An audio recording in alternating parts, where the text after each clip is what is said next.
Hi, I'm Jason Stahl, editor of BodyShop Business. Today's body shops are looking for ways to increase productivity, save money, while at the same time improve quality.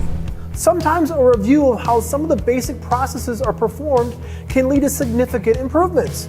Today, Tim McKenney, Senior Application Engineer from EVERCOAT, will provide an in-depth review of the basics of mixing, applying, and sanding body filler and putty to help ensure a quality foundation for automotive paint.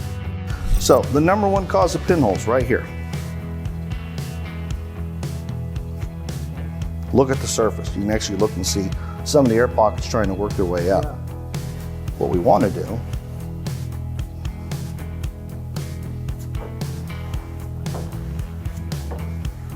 is wet the whole surface. We should be able to see through it. Just push the resin down into the sand scratch. This is a finer sand scratch, so it's going to be easier to fill in. But if this was a grind mark, it'd be harder to fill in. We really have to push it down into those areas. And you mentioned pinholes, and pinholes are really bad, but there's pinholes and micro pinholes, correct? Correct. So if we were to try to do a heavy application over a coarse grind mark, we would have heavy pinholes. Micro pinholes can just be a result of some porosity of the products depending on the filler material that's in them. What we're using here is Rage Ultra, so this has got a very fine particle that's in the product. All right, so after I've got it all spread out, what I want to do is come back and spread this out and create a little bit of a bevel.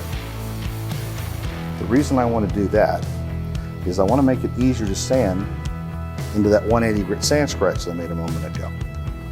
So it's a lot easier to work at this stage than it would be if it were to actually harden up.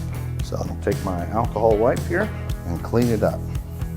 So we're going to wait about 15 to 20 minutes. We're going to be able to sand this particular product here.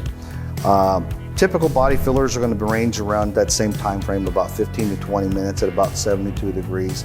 If it's warmer, it can be less. If it's cooler, it can be a little bit longer.